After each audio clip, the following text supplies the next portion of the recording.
Então, boa noite, pessoal. Meu nome é Ana Paula, sou professora de Direito Tributário. Então, nós estamos aqui nesta aula para resolver questões de direito tributário, voltadas aqui ao concurso da Cefaz do Piauí, um concurso aí para agente tributário, né? E é um pré-edital ainda, então vocês estão ainda, vamos dizer assim, no esquenta, né? Então, nós não temos ainda as linhas mestras ainda aí do concurso, né? Não temos ainda as linhas aí, né? Não temos ainda todas as instruções, as matérias efetivas aí que vão cair nesse concurso, mas existem as expectativas, né? Existe o panorama geral, existem as possibilidades aí pelas quais a gente pode já transitar, né? Especialmente no direito tributário, que a gente já pode ir pelas partes gerais aí, que é justamente o que eu estou fazendo hoje, que eu pretendo fazer hoje, tá?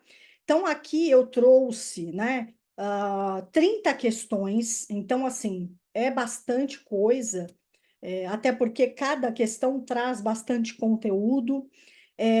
Quero que vocês assumam aqui um compromisso comigo. Ao final aqui desse material, consta o meu e-mail lá. Então, assim, qualquer tipo de dúvida que vocês tenham relacionada aí a esse material, ao papo aqui que a gente for ter, né, as questões que nós é, abordarmos aqui nesta aula, ou qualquer outra dúvida relacionada aí ao direito tributário, e essas partes aí, né, da matéria que nós falarmos, podem mandar lá no meu e-mail ou no Instagram. O Instagram está aqui, né, tem o meu pessoal e tem o do Tributário Explicado aqui. Vocês podem mandar lá que com certeza eu vou responder para vocês, tá bom? Então façam esse compromisso comigo e vamos adiante, certo? Então vamos lá. Bem, eu trouxe aqui questões antigas de um concurso que teve no Piauí, que é uma banca, que é a Banca Exaf, uma banca que nem existe mais, né? Mas que nos vale aqui pelo conteúdo que é inalterável, é um conteúdo que nos vale até hoje, tá? E trouxe questões que eu misturei, obviamente, inclusive de outros cargos, que também são aproveitáveis para a gente, que independem aí do cargo, tá? Porque para a gente, com certeza, são extremamente úteis para a matéria, para a consolidação da matéria, porque o que importa é isso, né? Não importa o cargo, importa a matéria, tá? Então vamos lá. Primeira questão: a União poderá instituir impostos não previstos na Constituição Federal, desde que sejam não cumulativos e não tenham fato gerador ou base de cálculo próprios dos nela discriminados, ou seja, discriminados na Constituição, mediante. Então, vejam, primeira coisa, ele está falando que a União pode criar impostos novos, então, que não estejam previstos na Constituição Federal. Então, uma competência federal que não tenha sido exercida, que é um imposto novo, tá? E esse imposto novo, ele não pode ser cumulativo, ele tem que ser não cumulativo, é uma condição específica. E ele também não pode ter nem fato gerador, nem base de cálculo de impostos que já existam na Constituição Federal. Nem o fato gerador, nem a base de cálculo pode ser igual o fato gerador e a base de cálculo de um imposto que já exista na Constituição Federal. Tá? Que competência é essa da União? Então, nós temos aqui uma competência da União, específica da União, que trata justamente disso, que nós chamamos de competência residual. Por que residual? Porque é o que sobrou. Então, é o que é novo, tá? Então, o que sobrou a gente entregou para a União. Então, a competência residual, que está lá no artigo 154, inciso 1º da Constituição Federal, é aquela competência que foi entregue pela Constituição para a União para ela criar impostos, e impostos depois a gente vai ver que tem para contribuição também, mas nesse caso do 154 imposto, para ela criar um imposto novo, só que tem condições. Então, o imposto tem que ser novo, ou seja, o que é novo? Fato gerador e base de cálculo que seja diferente de todo fato gerador e base de cálculo de outros impostos previstos na Constituição. Além disso, ele tem que ser não cumulativo. Beleza. A competência tem que ser federal. Nenhum outro ente federativo pode fazer isso. E tem outro porém. O veículo normativo aqui, que é a pergunta justamente aqui, precisa ser único, que é a lei complementar. Então, aqui é letra B. Não dá para ser outro veículo normativo para exercer a competência residual. Lá no artigo 154.1, que está aqui no seu gabarito, que eu coloquei, precisa ser lei complementar, tá? Então, somente por lei complementar é que a União pode exercer a competência residual. Beleza?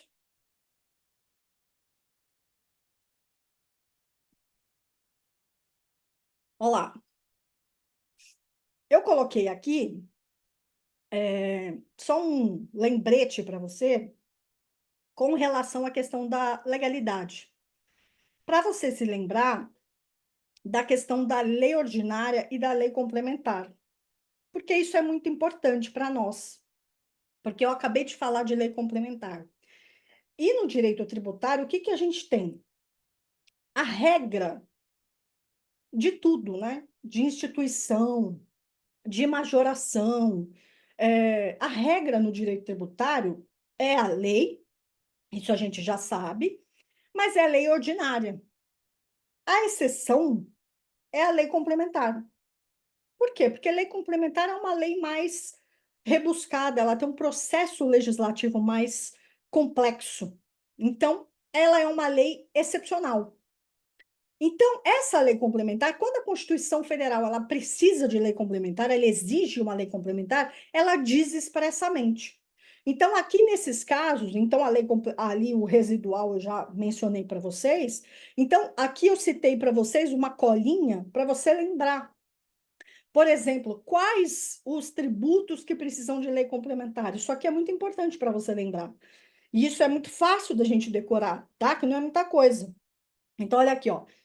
Empréstimo compulsório, o exercício da competência residual, o IGF, que é Imposto sobre Grandes Fortunas, agora com a reforma tributária, o imposto seletivo, o IBS e a CBS, tá? Então, para vocês lembrarem o que precisa aí de lei complementar. Então, aqui é só aproveitando o gancho da questão e trazendo aqui uma colinha do que precisa de lei complementar, tá? Próxima questão. Assinale a opção correta. A competência tributária consiste na faculdade de que dispõem os entes políticos para instituir tributos em relação às pessoas submetidas à sua soberania, e a capacidade tributária ativa consiste na aptidão atribuída a uma pessoa para figurar no polo ativo de uma relação jurídico-tributária. A competência tributária é a aptidão para arrecadar tributos, obedecidos os requisitos legais, e a capacidade tributária ativa é a aptidão para instituí-los. A competência tributária e a capacidade são indelegáveis. A competência tributária é, em determinadas situações, delegável por meio de lei, mas a capacidade tributária é indelegável. A atribuição da capacidade tributária ativa à pessoa diferente daquela que dispõe da competência tributária ocorre sempre de forma discricionária, de acordo com o interesse das pessoas envolvidas. Bom, então aqui nós temos alguns conceitos para trabalhar. Primeiro, competência, capacidade e a questão de ser delegável e de não ser delegável. O que é competência e o que é capacidade? Vejam, competência tributária é o poder concedido pela Constituição Federal para cada um dos entes federativos, para que eles instituam os tributos por meio de lei. Então, a Constituição Federal, ela dá aos entes federativos o poder de tributar. E cabe a cada um dos entes federativos legislar para instituir aqueles tributos que receberam, né? Cuja competência receberam para tributar. Vejam, quando eu recebo a competência tributária, eu recebo poder de tributar, é óbvio que eu recebo o mais. Eu recebo o poder de criar o tributo. Eu recebo o poder de criar uma lei que vai instituir um tributo. E quando eu recebo o poder de criar uma lei que vai instituir o tributo, é óbvio que eu vou receber o poder de exigir o tributo, de cobrar o tributo, de fiscalizar o tributo. Então, quem recebe o mais, recebe o menos. Essa, essa prerrogativa, este poder de legislar criando o tributo, eu não posso, ao meu bel prazer, transmitir a quem eu quiser, porque eu recebi da Constituição Federal e eu sou só um ente federativo.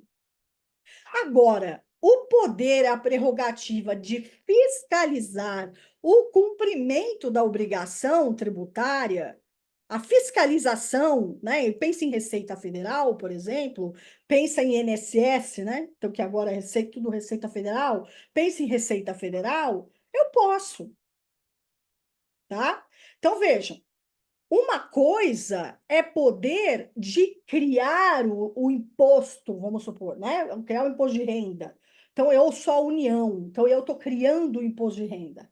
Outra coisa é eu oferecer para uma entidade a possibilidade de operacionalizar a cobrança, a fiscalização.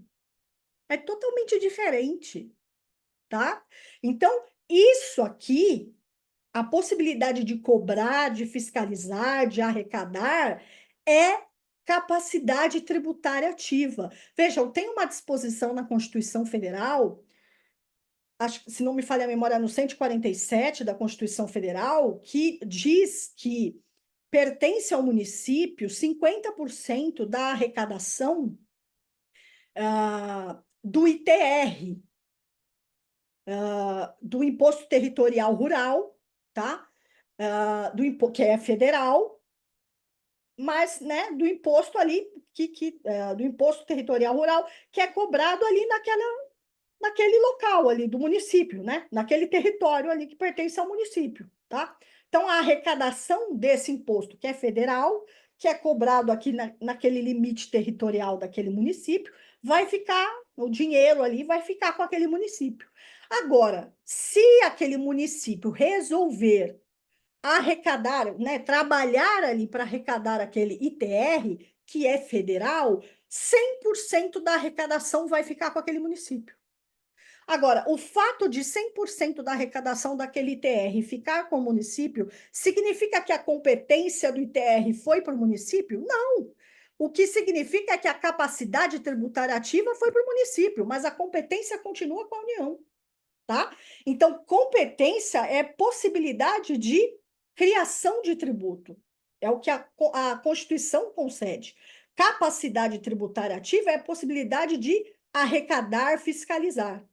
Uma é indelegável e não há discussão com relação a isso. É indelegável e ponto, acabou. A outra é passível de delegação. Capacidade é passível de delegação, tá? Então, aqui vejam. A letra A ela tem todos os requisitos. Ó. A competência tributária consiste na faculdade, e sim, por mais absurdo que possa parecer, a competência ela é facultativa. É uma das características da competência tributária. Porque, vejam, o IGF, o Imposto sobre Grandes Fortunas, que é da União, até hoje não foi criado. E a única coisa que justifica isso é a facultatividade. O imposto sobre grandes fortunas foi concedido pela Constituição à União e até hoje não foi criado. E a única coisa que viabiliza isso é a possibilidade ou não de criá-lo, é a facultatividade, tá? Então, a competência tributária consiste na faculdade de que dispõem os entes políticos para instituir tributos em relação às pessoas submetidas à sua soberania e a capacidade tributária ativa, ativa porque ela pode exigir. Então, capacidade tributária ativa é quem exige o cumprimento da prestação, o credor. Capacidade tributária passiva é o devedor, né? Somos nós, contribuintes. Consiste na aptidão atribuída, a uma pessoa para figurar no polo ativo de uma relação jurídico-tributária, tá? Então, a letra A tá completinha, tá bom? Aqui eu só fiz um esqueminha para vocês verem, ó, quem tem o mais, né? Quem tem a possibilidade, quem tem a competência, quem tem a possibilidade de legislar, obviamente tem a possibilidade de fiscalizar e arrecadar. Agora, quem tem possibilidade de fiscalizar e arrecadar, nem sempre tem a possibilidade de legislar. Determinado estado da federação exige taxa de um partido político em virtude de um serviço público específico e divisível a este prestado. Tal exigência, ó, então, determinado estado da federação exige taxa de um partido político. Ó, já deu o insight aqui. Então, o estado exige taxa de um partido político, em virtude de um serviço público específico e divisível a este prestado. Tal exigência. Quando fala em partido político, você já tem que acender a luz para uma imunidade, tá? Partido político sempre vai chamar, sempre vai acender a luz para uma imunidade. Só que imunidade, quando acende a luz para imunidade, imunidade é para imposto, tá? E aqui está falando de taxa. Então, assim, já acendeu a luz errado. Então, vamos ver aqui as alternativas. Tal exigência, então, ou seja, quer saber se pode cobrar a taxa do partido político. É inconstitucional, pois os partidos políticos são imunes à tributação. Na verdade, eles não são imunes à tributação de taxa, eles são imunes aos impostos, né? É perfeitamente legal e legítima desde que a taxa tenha sido anteriormente instituída por lei. Ó, tá bonita. É inconstitucional, pois os partidos políticos são equiparados ao Estado. Nada a ver, né? É inconstitucional, pois os partidos políticos são entidades de utilidade pública. Nem sempre, né? É perfeitamente legal e legítima, ainda que não tenha sido formalmente instituída por lei. Taxa é espécie tributária. Não confundam taxa com tarifa. Taxa é espécie tributária. Taxa tem que ser criada por lei. Vocês ouviram o que eu falei? Taxa é espécie tributária. Taxa precisa ser cobrada por lei. Não confunda taxa com tarifa, ok? Então, não tem cabimento essa E, tá? Então, aqui, letra B, é perfeitamente legal e legítima, desde que a taxa tenha sido anteriormente instituída por lei. Então, pode cobrar taxa, sim, do partido político, porque ele é imune, ele tem imunidade subjetiva, porém a imunidade é de impostos.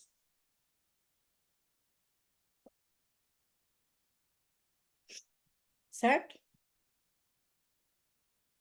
Olha lá. Lei instituidora de tributo. Ó, essa questão aqui, eu vou fazer uma observação. Essa questão aqui é uma questão meio controversa. E eu vou dizer por quê. Ela é meio esquisita, essa questão aqui. Eu trouxe até para comentar. Porque ela, assim, você vê que ela é de um concurso de agente fiscal de tributos estaduais, por isso que eu trouxe, que é do Piauí, de 2001. Depois ela foi colocada de novo num concurso de 2004, acho que de Goiás, a mesma questão, idêntica, até a data era igual. a mesma questão, e a resposta era diferente, tá? E aí eu vou dizer por quê, tá? Então, olha aqui, ó. A lei instituidora de tributo, publicada em 30 de dezembro, omissa quanto à data de início de sua vigência, tornar-se-á obrigatória. Então, vejam, olha como ela é lacunosa, né? É uma questão lacunosa. Então, ela é bem assim, bem. A palavra é essa, ela é lacunosa. Ó, lei, instituidora de tributo. Não fala qual, né? Porque se ela desse a ideia, por exemplo, de IPI, né? Ela não fala um imposto, ela não fala se é uma taxa X, ela não fala nada. Lei instituidora de tributo, publicada em 30 de dezembro, omissa quanto à data de início de sua vigência, tornar-se-á obrigatória. Vejam, se a gente fosse pela regra, né, da questão da anterioridade, pura e simples, né? Só que aqui olhando para a data do concurso, tá? Que é de 2001, e em 2001 só havia anterioridade anual, porque a anterioridade nonagesimal só passou a existir em 2003,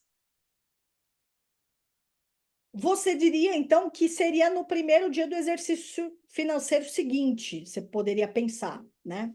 Só que o gabarito fala em 45 dias após a sua publicação, porque ela é omissa. Então, assim, quando a lei, né, a regra geral do direito, e aí falando em lei de introdução às normas do direito brasileiro, tá? Então, quando qualquer lei, é uma norma de sobre direito. Então, quando qualquer lei, norma de sobre direito, tá? Então, ela paira sobre qualquer ramo do direito, qualquer um. Quando qualquer lei não trouxer no seu corpo a data em que ela entrará em vigor 45 dias após a data de sua publicação. Isso estou falando no plano interno, né? Não internacional. Então, assim, ela entrará em vigor 45 dias após a sua publicação. Se ela falar, né, entra em vigor daqui a 10 dias, daqui a X dias, enfim, aí tudo bem. Mas se ela não falar nada, é 45 dias após a sua publicação. Tá. Então, assim, ela entra em vigor 45 dias após a sua publicação. Agora, se pensarmos que ela entra em vigor 45 dias após a sua publicação, mas o imposto só poderá, o tributo, né? Porque fala em tributo, nem especifica qual espécie tributária, só poderá ser cobrada no exercício seguinte, você vê? Fica ao léu, né? É uma coisa muito aberta. Aí, só para explicar, né? Esse foi o gabarito desse concurso, tá? Eu trouxe só para explicar para vocês, porque eu achei interessante trazer, porque era do concurso. Aí, em 2004 eles trouxeram como sendo 90 dias, que teria que esperar 90 dias para entrar, ou seja, piorou ainda mais, né? Porque ficou mais sem sentido ainda, né? Então, assim, acabou-se indo para o viés da anterioridade. Então, assim, eventualmente, né, tendo essa linha, né, seguindo essa linha, eventualmente, se cair alguma questão relacionada a essa linha de pergunta aqui, vocês têm que ir pela anterioridade, então, né?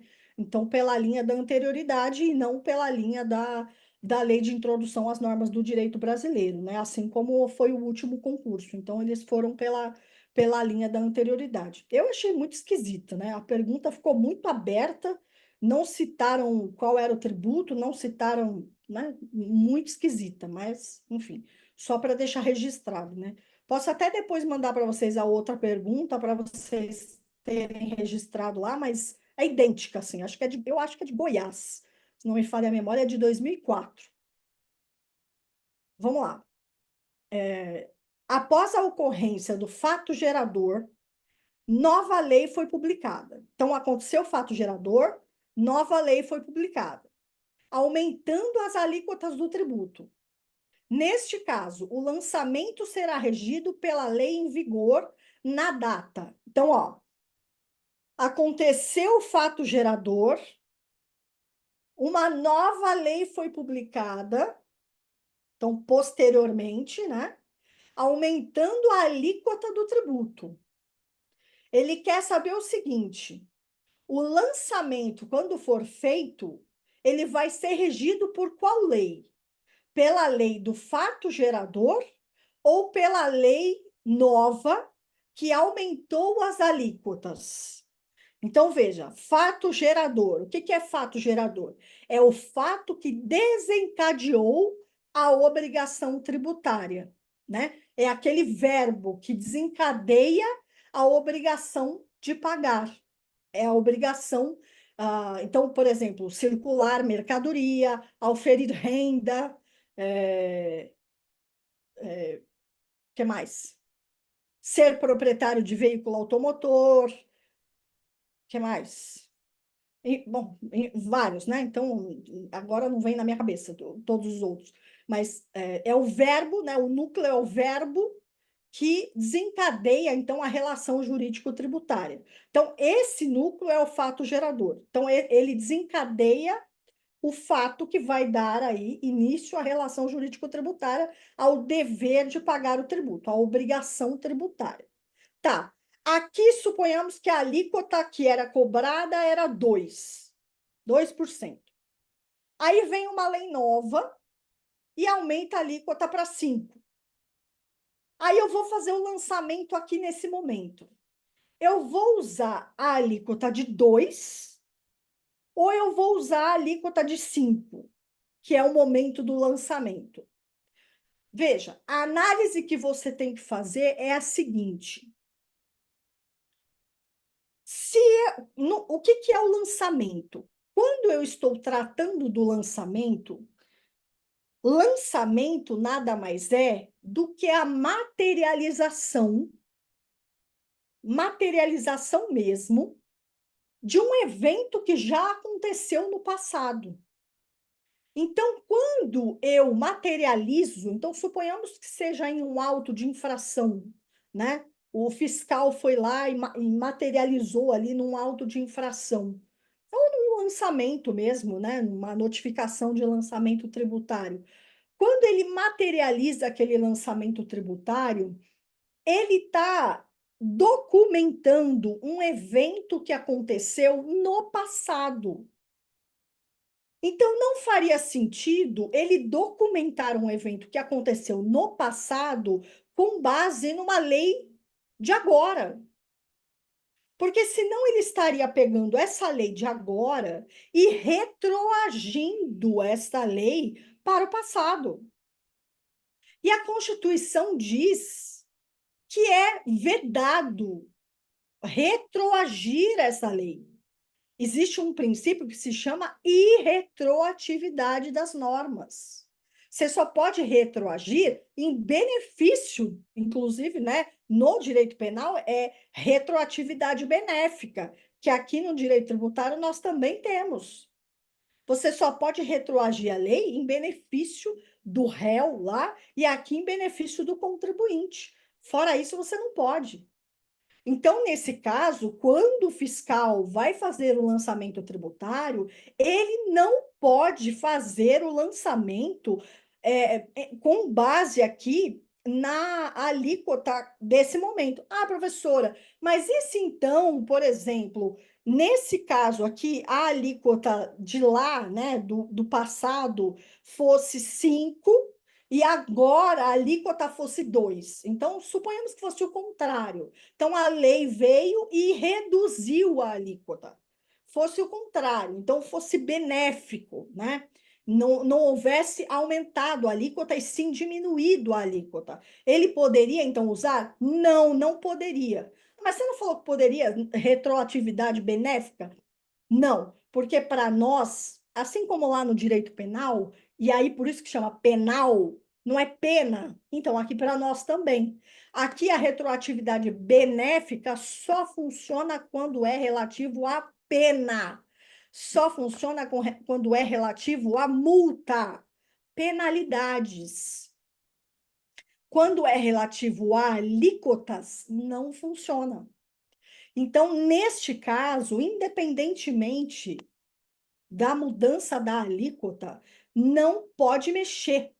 Então, do jeito que aconteceu, ou do jeito que aconteceram os fatos naquele momento, os fatos precisam ser retratados agora no presente, tá? Então, a lei que vai ser usada no momento do lançamento é a lei do fato gerador. Professora, mas e se essa lei foi alterada ou se ela foi revogada? O fiscal vai lá fazer o lançamento e a lei não existe mais. Mesmo assim, ainda que a lei tenha sido revogada, o fiscal vai utilizar. Como assim? Tá doida? Como é que ele vai usar uma lei revogada? Mas lá na época do fato gerador, ela estava vigente. Então, tempus regit actum. Eu não estou, quando eu estou lançando, eu não estou falando do momento presente. Eu estou falando do momento passado, lembra? Eu estou documentando o tempo passado. Então, tudo que aconteceu no passado, eu só estou retratando no momento presente. Então, mesmo que a lei tenha sido modificada ou revogada, eu vou utilizar agora no lançamento, tá? Então, aqui a alternativa é a alternativa A, que é a lei da data da ocorrência do fato gerador, tá?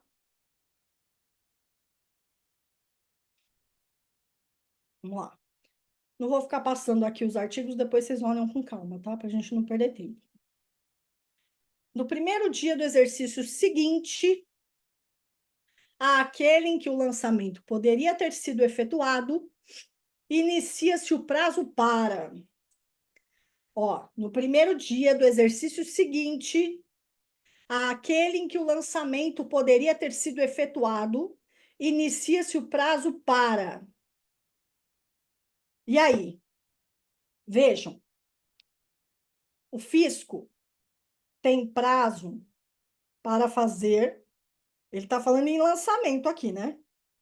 Ó, do primeiro dia do exercício seguinte, aquele em que o lançamento poderia ter sido efetuado, inicia-se o prazo para. Então, assim, o fisco ele tem um prazo para fazer o lançamento. Esse lançamento se chama lançamento de ofício, tá? E esse lançamento de ofício, e por que que se chama lançamento de ofício? Porque é de ofício, né? É de ofício porque ele independe de qualquer colaboração do sujeito passivo, ou seja, de qualquer colaboração nossa, do contribuinte, do sujeito passivo. Eu não preciso ajudar o fisco, ele já tem todos os dados. É o bendito do carnezinho do IPTU que chega embaixo da sua porta, que agora nem isso eles mandam, né? Agora é tudo digital. Mas antes chegava tudo bonitinho, agora fica todo mundo perdido que não chega mais nada. Mas era assim que funcionava. Ainda alguns chegam, né?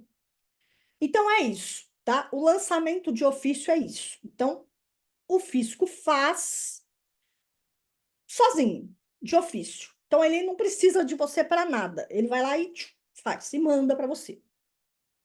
Tá bom.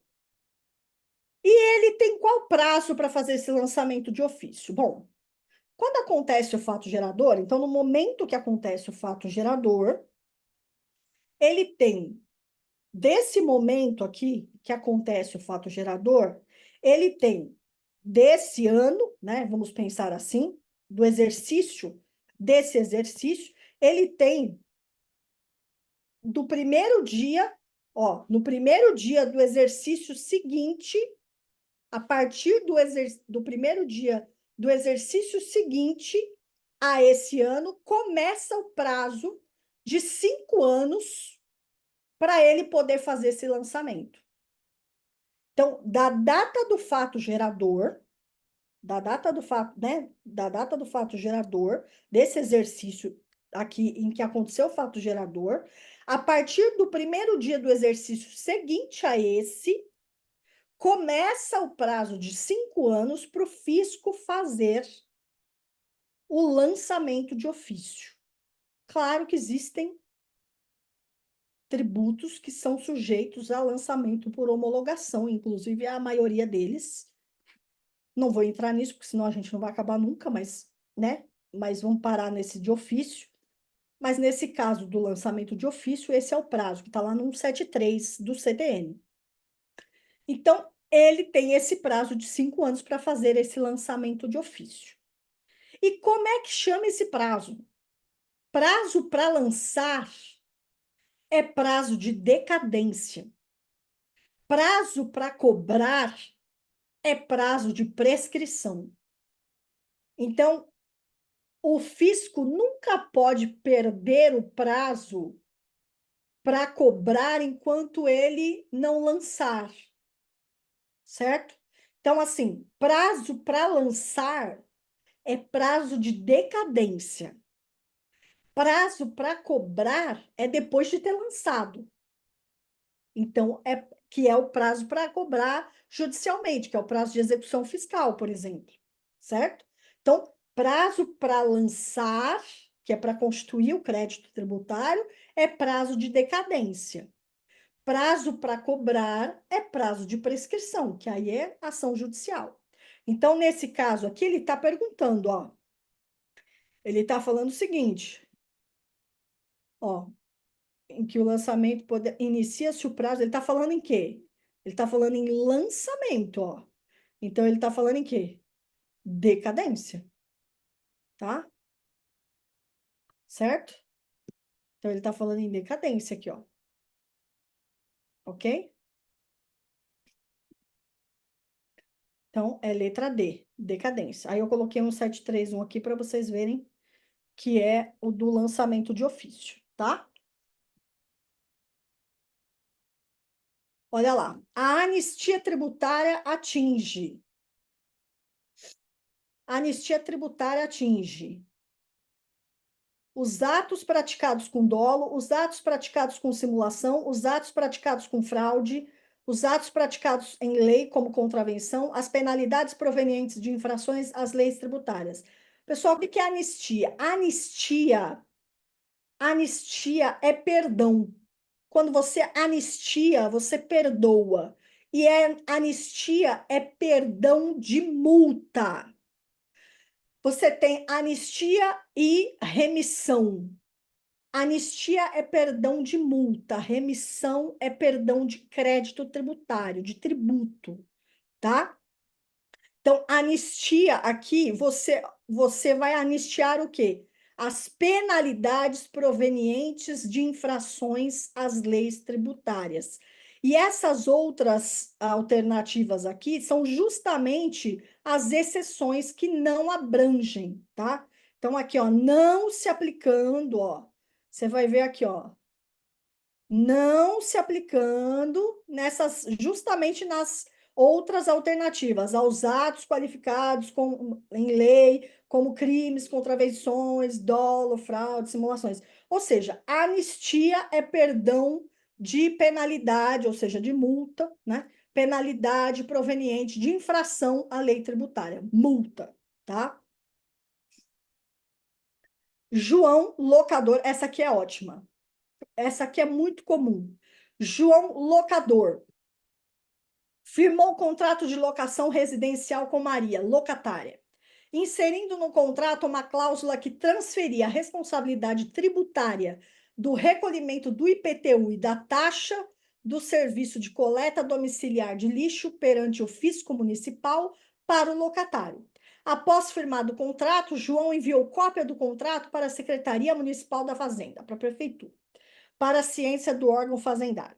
Diante desse cenário, ciente de que o Código Tributário Nacional local reproduz as mesmas normas do CTN acerca da sujeição passiva, assinale a afirmativa correta. Vejam, essa questão é a vida de todo mundo lá fora, tá? Você faz um contrato de locação e aí o locador vai falar para você: olha, locatário, inquilino, você vai pagar o IPTU, tá? E aí você é o locatário, você vai pagar o IPTU ou não vai? Claro que você vai pagar o IPTU, óbvio que você vai pagar. Todo mundo paga, né? Muito bem. Só que aí, suponhamos que você não pague o IPTU. Não sei por que cargas d'água, a imobiliária não te cobrou o IPTU, passou batido o IPTU. Aí você não pagou IPTU, embolsou. Aí a prefeitura, né, o município, vai cobrar o IPTU. O município vai cobrar o IPTU de quem? Vai cobrar do locatário ou vai cobrar do locador? Vai cobrar do locador, do proprietário do imóvel, óbvio, né?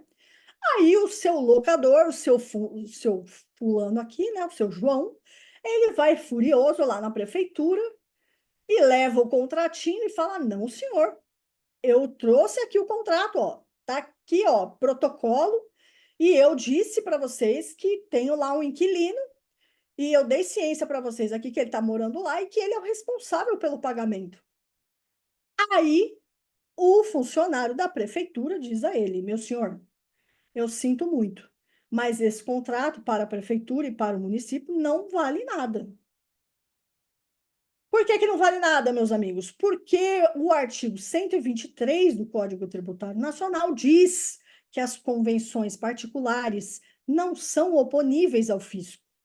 Responsabilidade tributária não é algo que o seu João pode combinar com o fulano de tal no contratinho de locação.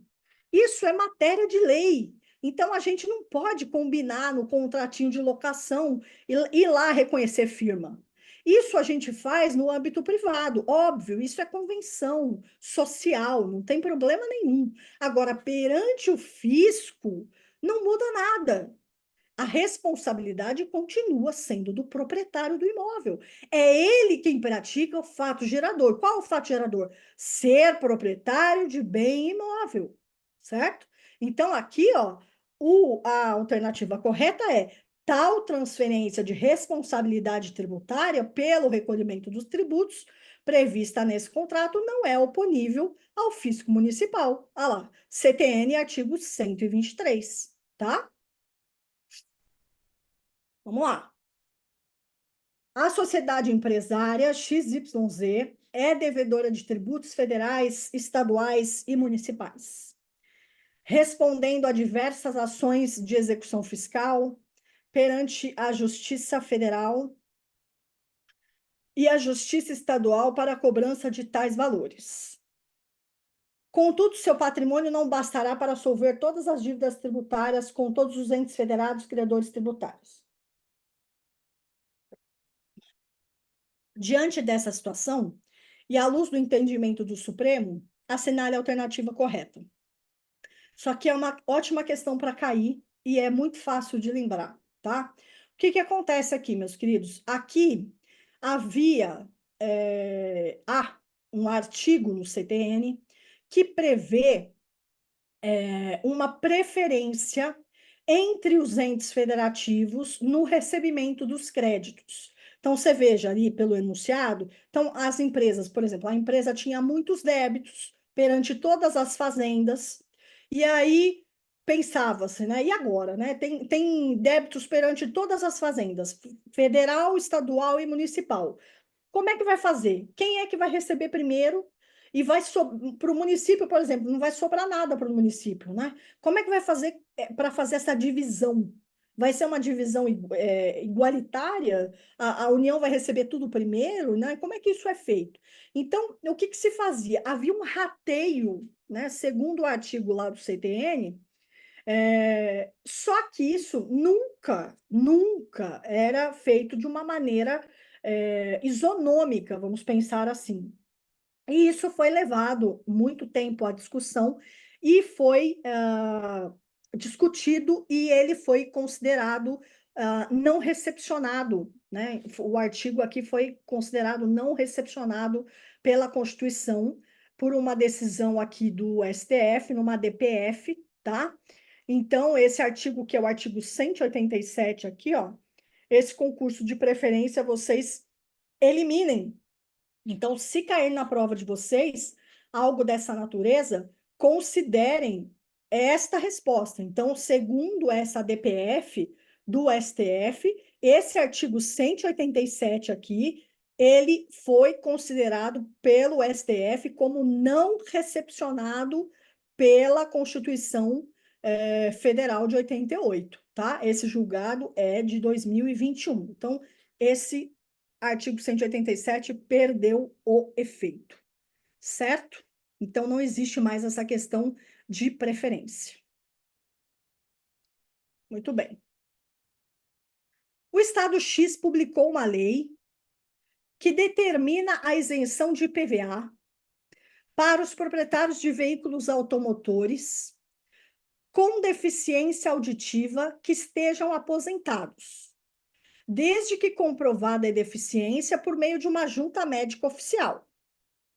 Então, olha lá, isenção, deficiência auditiva, aposentados. Sobre a hipótese descrita, assinale a afirmativa correta.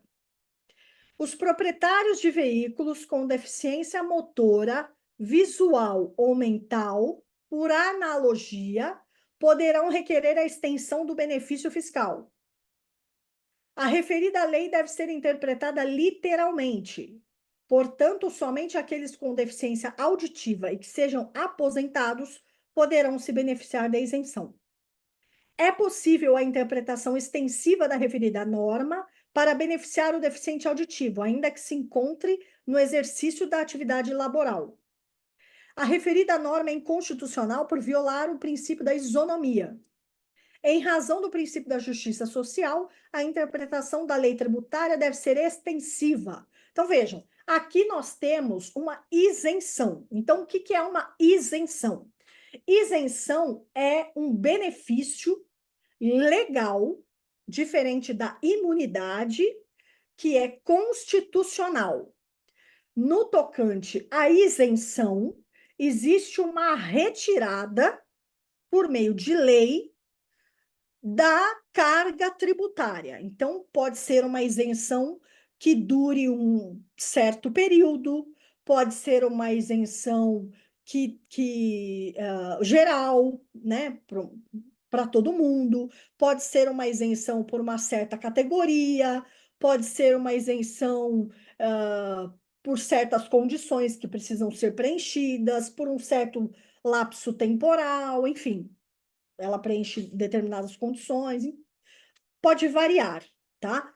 Mas determinada, vamos supor assim, então nesse caso aqui nós temos um exemplo prático, então ela dava isenção de um determinado imposto, que era IPVA, para proprietários de veículos automotores com deficiência auditiva, então ele deveria ser deficiente auditivo. Além disso, ele precisaria ser aposentado.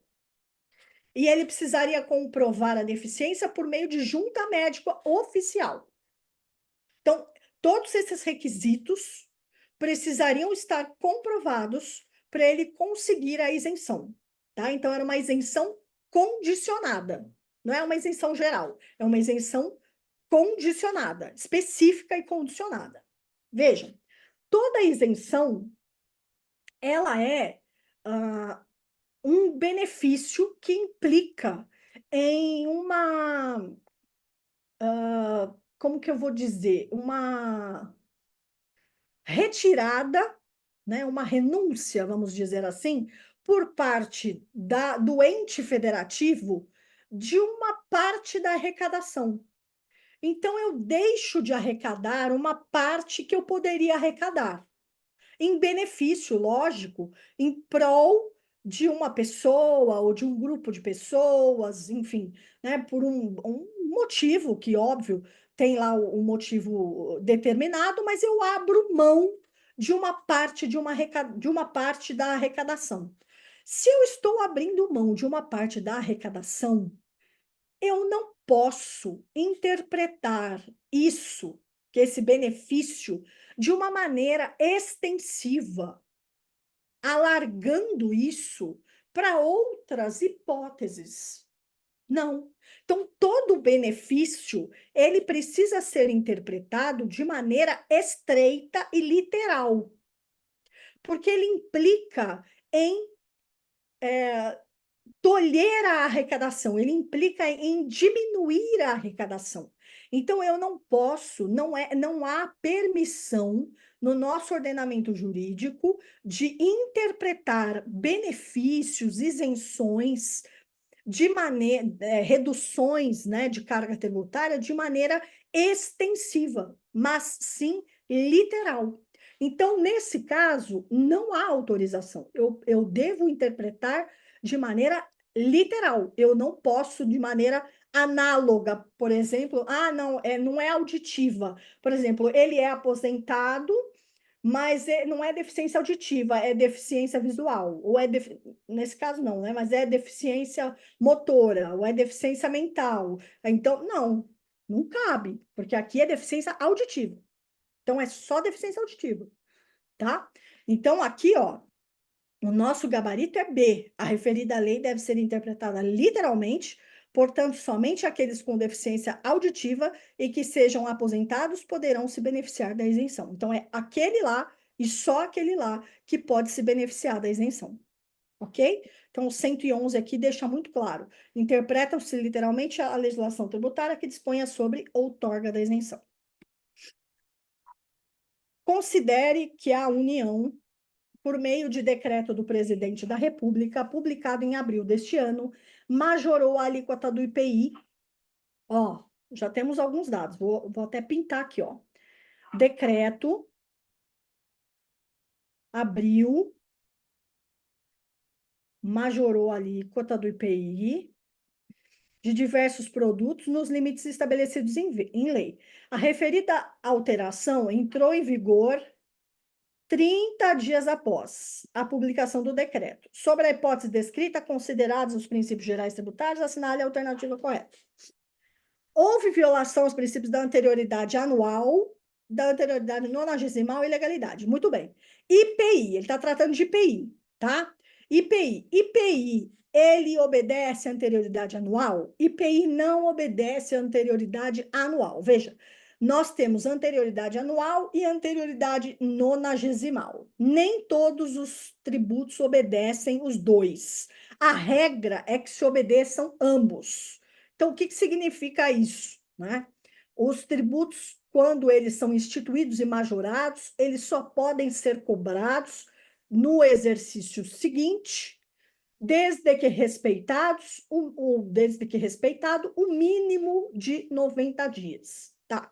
Mas nem todos eles respeitam ambas as regras, tá? Existem alguns que respeitam só a passagem do exercício, outros que respeitam apenas o mínimo de 90 dias, e ainda existem alguns que não respeitam absolutamente nada, tá? Que, por exemplo, o imposto extraordinário de guerra, que se for criado, não precisa respeitar nada, pode ser cobrado imediatamente. Muito bem. O IPI é um imposto que é extrafiscal. Ele, quando é instituído ou majorado, ele vai ser cobrado, ele pode ser cobrado 90 dias após a majoração. Então, como já foi instituído, se ele for majorado, ele pode ser cobrado 90 dias após a majoração, tá? Então, ele só respeita a anterioridade nonagesimal. A anterioridade anual, ele não precisa respeitar. Então, vejam, aqui, ó, essas aqui, vamos eliminar essas aqui que ele está falando da anual.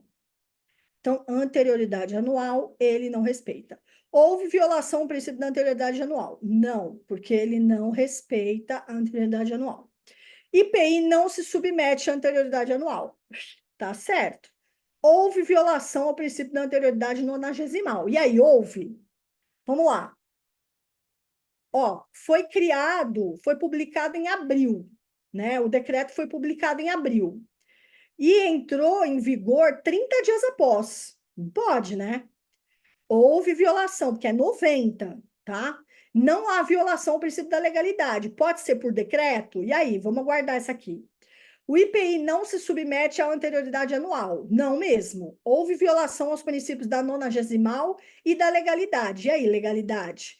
O IPI não se submete à anual e nonagesimal. Não, ele se submete à nonagesimal. Bom, ficou só a questão da legalidade. Pessoal, com relação ao IPI, como ele é um tributo extrafiscal, que eu já tinha falado para vocês, então, imposto de importação, exportação, IPI e IOF, ele pode ter as suas alíquotas alteradas por ato do Poder Executivo. Então, neste caso aqui, ele pode sim ter a sua alíquota alterada por decreto, e isso não fere a legalidade neste caso, tá? Então, neste caso, sim, ele pode ter a sua alíquota alterada por decreto, conforme o 153 da Constituição. Então, a alternativa correta é o C, é a C ali da questão que fala: não se submete à anterioridade anual, houve violação à anterioridade nonagesimal, porque foi cobrado 30 dias após e não 90, e não há violação ao princípio da legalidade, porque foi por decreto, e nesse caso ele pode cobrar por decreto, sim, tá?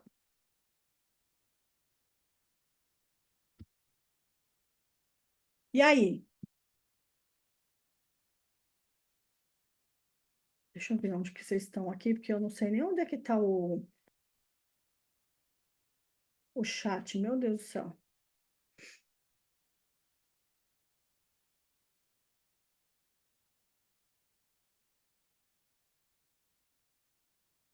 E aí, vocês aguentam mais umas? Falem comigo aqui.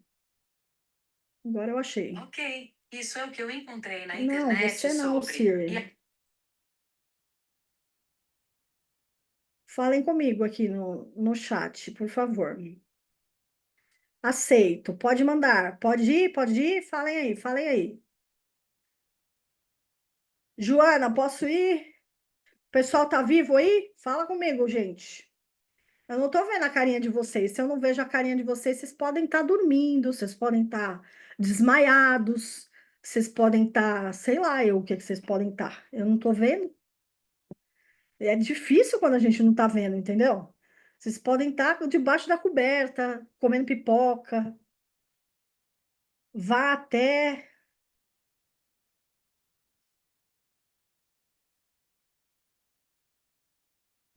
vá até a 15, tá?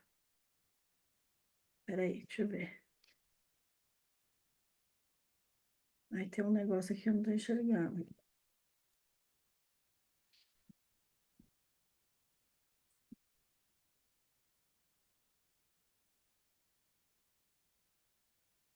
Tá.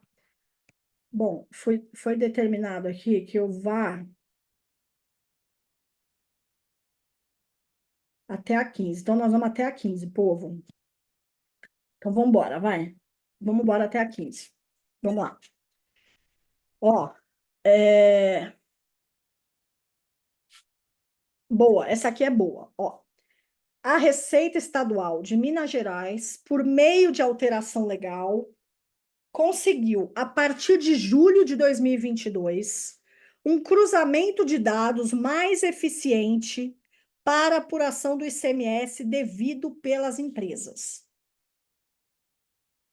Com isso, verificou inconformidades tributárias por parte da sociedade DGO, tendo lavrado auto de infração contra ela. A sociedade empresária DGO impugna a autuação e a posterior cobrança sofrida referente aos anos de 2018 a 2020, alegando que ela só foi possível por meio de melhor fiscalização e que já tinha se adequado aos recolhimentos, tanto que as operações de 2021 não sofreram nenhuma autuação e cobrança. Sobre a hipótese narrada, assinale a opção que indica se assiste razão à sociedade empresária. Bom, traduzindo tudo isso, ela está dizendo o seguinte, ó. O Receita é o seguinte: você veio aqui com uma tecnologia mais avançada e você só conseguiu pegar essas essas falhas aqui na minha escrituração, que são de 2018 e 2020, e você pegou agora em 2022, porque você conseguiu melhorar aí a sua fiscalização. Então, veja, eu não aceito isso. Eu estou impugnando aqui o auto de infração e está errado isso aqui, porque você só conseguiu porque você melhorou a sua tecnologia. Então, assim, não tá certo, porque assim, você só poderia utilizar essa sua tecnologia nova e mais avançada para os fatos geradores que se consumassem daqui em diante. Então, assim, a partir do momento que você implementasse a sua tecnologia agora, dos fatos geradores que se consumassem agora, a partir de agora que você implementasse a sua tecnologia, é que aí que valeria, então, a sua implementação. Então, agora que você pode usar esse novo método de fiscalização, não para fiscalizar o que a gente já fez para trás. Tá errado. É isso. E aí, pode ou não pode? Tudo errado. Contribuinte está errado. Pode sim. Não só pode, como deve. A Receita pode e deve. Então, assim, nesse caso, é diferente daquilo que a gente estava falando da irretroatividade da lei. Uma coisa é falar, olha, no momento do lançamento, você não pode retroagir a lei, porque senão você vai estar modificando os fatos. Aqui eu estou falando de fiscalização. Aqui eu estou falando de arrecadação. Aqui eu não estou falando de fato gerador. Aqui eu estou falando de metodologia de arrecadação. Então, tudo que melhorar a metodologia, tudo que ampliar os poderes fiscalizatórios, poderá ser implementado sim. Então, não tem nada a ver com aquela questão de princípio de retroatividade, nada. Então, nesse caso aqui, contribuinte não tem razão, tá? Então, não assiste razão ao contribuinte, pois se aplica ao lançamento a legislação que, posteriormente à ocorrência do fato gerador da obrigação, tenha instituído novos critérios de apuração ou processos de fiscalização, tá? Então, aqui, veja, o lançamento é aquilo que a gente estava conversando, ó. O lançamento reporta-se a data da ocorrência do fato gerador da obrigação. Já pacificamos, certo? E rege-se pela lei então vigente, ainda que posteriormente modificada ou revogada. Fechou isso, certo? Fechamos isso, tá? Parágrafo 1º. Aplica-se ao lançamento a legislação que, posteriormente à ocorrência do fato gerador da obrigação, tenha instituído novos critérios. Então, ainda que seja posterior ao fato gerador, independente se for posterior, não importa, ainda que for posterior, que tenha instituído novos critérios de apuração ou processo de fiscalização. Não importa, tá? Analise as afirmativas a seguir sobre as limitações ao poder de tributar. Para fins de concretização de ações afirmativas, a União poderá instituir tratamento desigual entre contribuintes que se encontrem em situação tributária equivalente. A lei não poderá atribuir a sujeito passivo de obrigação tributária a condição de responsável pelo pagamento de tributo cujo fato gerador ocorra posteriormente.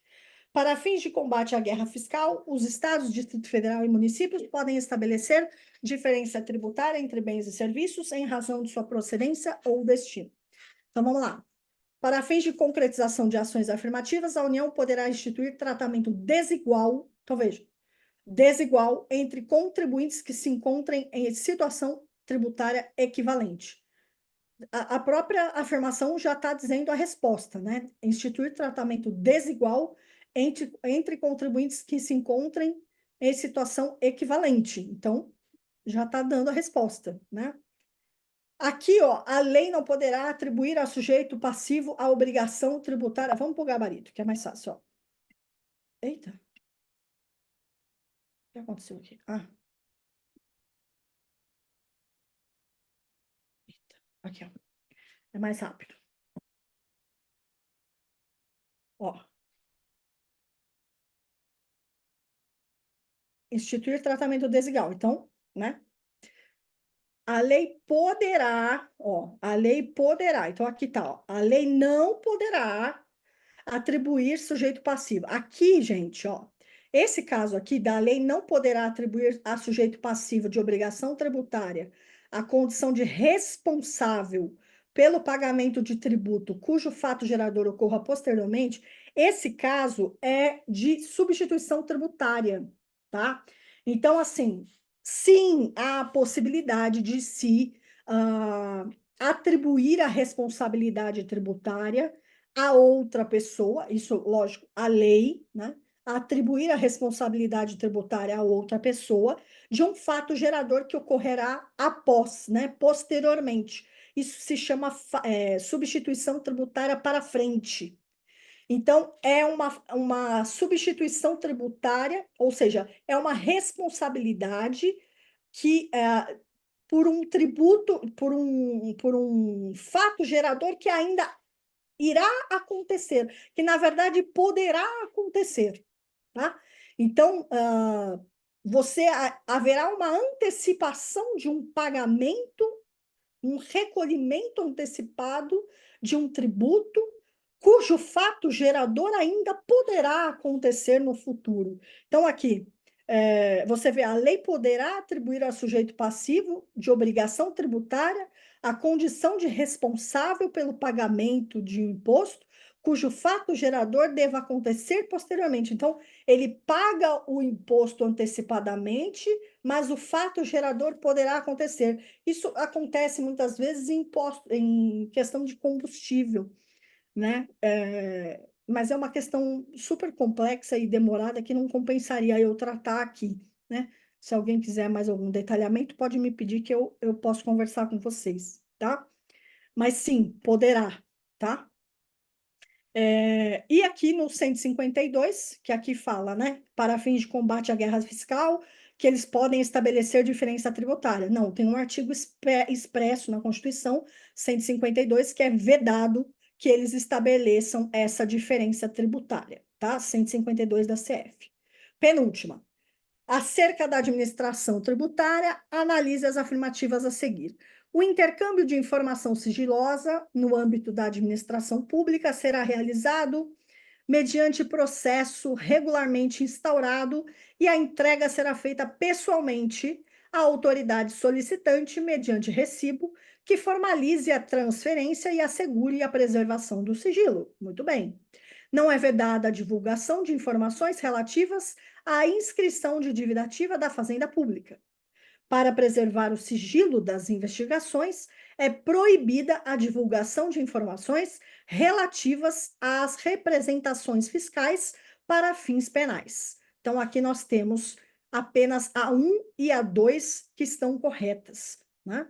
A errada aqui é a representação fiscal para fins penais, que não é vedada a divulgação. Cadê? É proibida, né? Que aqui constava como é proibida e não é proibida, na verdade, né?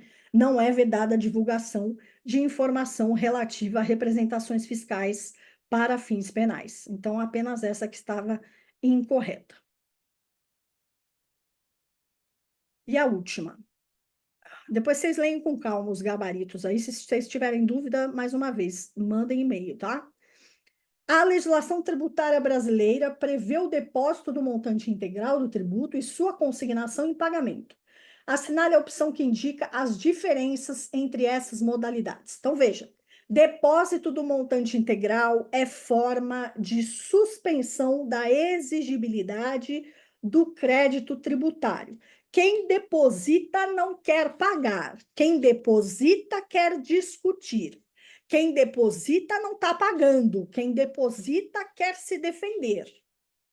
Quem consigna em pagamento quer pagar, mas está tendo dificuldade de fazê-lo, ou porque está sendo exigido de outra coisa, ou alguém está exigindo uma obrigação acessória, ou está sendo exigido de outro tributo, alguma exigência descabida, né, que não está permitindo ali fazer o pagamento do tributo, está inviabilizando que ele se libere daquela obrigação. Então, veja, a diferença é gritante. Então, consignação e pagamento está lá no 156, é a hipótese de extinção do crédito tributário.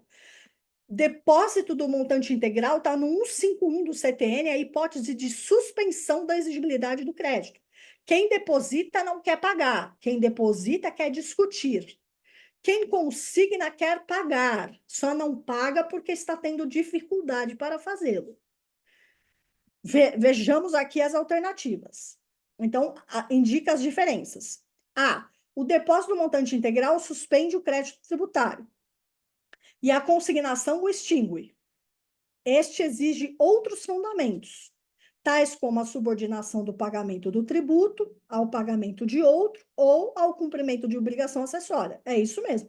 Por exemplo, ele está encontrando entraves, por isso que ele não está conseguindo pagar. Veja os outros. A consignação pode versar sobre créditos que o consignante não se propõe a pagar, porque ainda pretende impugnar a validade desses créditos. Não, não é a consignação não é sobre o que ele não quer pagar, a consignação é sobre o que ele quer pagar, tá? O depósito integral e a consignação extinguem. Não, depósito não é extinção, depósito é suspensão. Depósito extingue. Não, depósito e consignação suspende. Não, consignação extingue. Então é letra A. É isso. Ok? Fechou? Joana? Deixa eu ver, cadê vocês? Ai, meu Deus.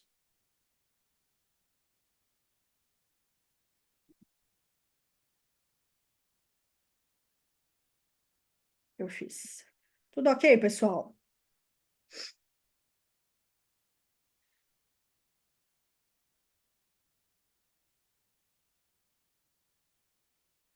Bom, só reiterando aqui, eu não sei o que que eu fiz, não sei que tela que vocês estão vendo, eu sou uma negação para esses negócios aqui. Enquanto eu estou dando aula, tá bom, mas depois, desculpem aí a falha. Não sei o que vocês estão vendo. Mas aí eu reitero, se vocês precisarem de alguma coisa, estou à disposição. Puxa, é tão difícil, hein, Wesley? É muito difícil, hein? Sua pergunta é bem difícil. Não sei dizer.